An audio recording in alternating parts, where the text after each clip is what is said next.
What's up, guys? Max here. It's long past E3. It's been about a week or so beyond the event, and there's one last game I wanted to talk about that left a really huge lasting impression from the show, much less from its demo, and it's Resident Evil 7. RE7, as we know, is a huge departure from what we know of the original Resident Evils, as well as the crazy action departure that 4, 5, and 6 were, and I'm pretty attached to the Resident Evil series. I want the games to be good, damn it. Resident Evil 6 was really rough. I didn't like much about the game. Resident Evil 5 I found to be kind of hokey fun, and it was enjoyable. Resident Evil 4, I think, is one of the greatest games of all time. While I really like Resident Evil 2, I think Resident Evil 1 is still a classic. And oh my god, Remaster is brilliant. I really love the classic style of Resident Evil, and when done well, the action Resident Evil can work out good. It's just that there's not very many examples of it working out well when it's done in action. Now, RE7 drops all of that stuff right out of the sky, as we all know and have probably played the demo, and I like this new direction. Is it feel a lot like PT, even though they say it's not a direct copy? Well, yeah, they can't really avoid that. It feels a lot like PT, and it's filling that void that PT has left, that many games are trying desperately to fill, and I think they're doing a really good job. At least from this demo, it doesn't look graphically amazing, but it does have amazing atmosphere, and we played the shit out of that demo. Still have no idea what the hell the dummy finger does, or what the hell the axe does outside of like whacking dummies, but I wish they would let it up, like, tell us what the hell we're supposed to do, Capcom, because people have been stuck on this thing for almost 2 weeks now. It's getting a little ridiculous. Now, I had kind of a unique experience with RE7 at E3, and I got to play the game in VR. And this VR was kind of the showcase title for PlayStation VR at the show. And in my opinion, this is like, if you want to talk about a VR experience, like, Resident Evil 7 is going to be that. Like, they're kind of gearing it up to be the big, like, platinum hit for VR, because it's a giant horror franchise that is very much amplified by VR, and I specifically wanted to do my best to try to get into the VR experience so I can see if there's anything different from the demo that could possibly lead us to seeing something different in the demo.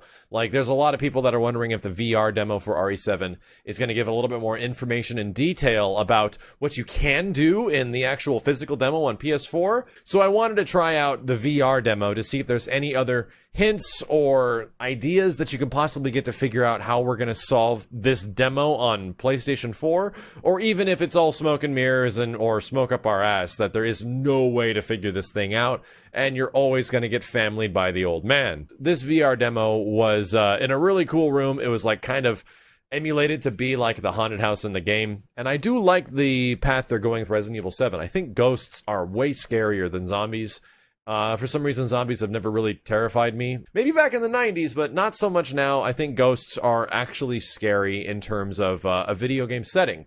I've always liked games like Fatal Frame, and I was really anticipating to see what this thing is going to look like in VR, because I have never stuck the thing on my face. Like, I have never stuck a VR unit on my eyes and see how you are living in, like, a game world, and I was desperate to try this. So the nice thing about PSVR is that, unlike most that I've seen, it doesn't glue itself to your eyes. It sits kind of around your head like a headband, and once you put it on, it's kind of comfortable. It's really not that bad. You still control the game with the 2 analog sticks, and because of that, you get this kind of jarring element of you're walking in one direction and looking in the other, and it's a little nauseating.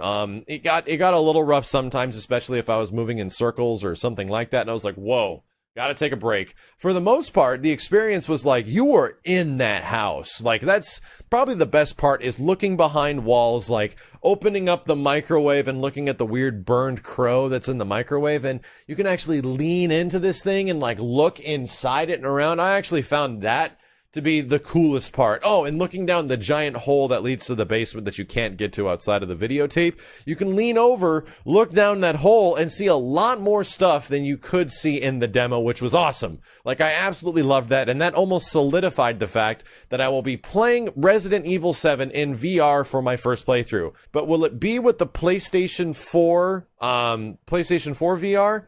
Probably not. This was running on PS4s, not PS4 Neos or anything else like that, because I feel that the Neo is a necessary upgrade. What we saw, or what I personally saw, was not very good looking. It wasn't terrible. I was definitely immersed into the experience and the environment. Focusing and getting things to work like focally without things being a little blurry was kind of odd. But in terms of like the graphical quality, it is a big step down over what you guys are playing in the PS4 demo right now.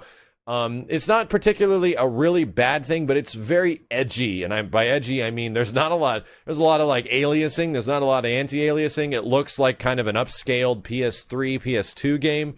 It's kind of rough, and it needs to constantly run at 60 frames per second and render the image twice, so I understand. But it goes to show that the processing power in our current consoles isn't really up to snuff with this kind of stuff. Even some small details that I was looking for, that I could actually read what's on the side of the boxes, I can get really close to them and read what's on the side of those things, or, I don't know, anything else like that I could actually lean into and get closer. I found that the texture quality was so much dramatically lower than the console version we're playing on right now that there wasn't even things there. Like when you read the back of the note that says like, are they watching us from above, when you have the picture, there's no writing on the back of that thing. That texture quality is so low that you don't even see that stuff. So it takes a very big graphical dip on the current generation PlayStation 4 hardware, which is why I'm assuming this is why they need to do PS4K or the PS4 Neo or whatever the heck they're going to call it. That's going to be necessary because the graphical quality takes a big dive. So sadly, I couldn't get much out of it. Like, the demo was super cool. Like, it solidified that VR is going to be the way I'm going to play this game. Is it going to be at the PS4 VR? Probably not. It's not exclusive just to PS4 in terms of like a VR experience. I'm pretty sure it's coming out on other platforms of VR as well. So I'm just going to wait till all that stuff is out, find out which one is the best one, and I'm just going to play it on that because I do want to experience it. Like, that is genuinely freaky that you're actually there. And since I played through the demo so many times before going into this thing, I didn't really get jump scared. There was only one moment where I wasn't expecting the ghost girl to show up, and she totally showed up. Kind of made me go, whoa. Because it's weird. You're looking around and you're in this environment and there's crazy stuff around you. It is what they're doing, they are accomplishing. It is genuinely creepy, especially since I don't have a lot of experience with VR. But I was completely enamored with Resident Evil 7's demo the first week it was out. And now I've kind of lost complete interest because it just seems like the actual ending of the game isn't what everyone's anticipating. The actual ending isn't getting out of the house. It's eventually getting grabbed by the guy to get pulled back into the house. So my obsession with it is kind of over right now, but that first week was like, oh my god, this game is so mysterious. What do we do? How do we figure it out? Randomly testing everything, poking everything, hacking everything with an axe. I'm kind of over it now. If somebody does figure it out, I'd love to give it a shot and see how it does take place if you are able to get out of the house, but I just want the full game. I hope the full game does look better than the demo. I hope the full game looks really good on PC, but RE7 is going in a direction that I'm pretty happy with, and I think is a lot better than RE6 and RE5 and what they were doing with Raccoon City. Yeah, and Umbrella Corps. I don't even know if I should talk about that. Either way, guys, that's my experience with Resident Evil 7. I'm very much looking forward to this game. It's coming out a lot sooner than I was anticipating, right around the beginning of the year. The game will have combat. It is going to have guns of some kind. There is stuff that's already in the game about aiming, so that is not going to be devoid. It's not going to be a walk around and click on everything kind of adventure like PT was. There will be combat of some kind, which is refreshing. I will be enjoying that, but I'm going to find the best way to enjoy it, especially if I'm going to be sticking a big, goofy, goggly thing on my eyes. As always, dudes, thank you a ton for watching and hanging out. As soon as I get more chances with RE7, at least to play it, I might do a review when it comes out, or a compilation of me being freaked out on VR. That'd be a lot of fun. It'd make me look ridiculous, but that's kind of the whole point. Thank you guys for watching. My name is Max, and I'll see you next time. It is. Yeah. Okay. My fucking big fat body. Oh, Jesus Christ.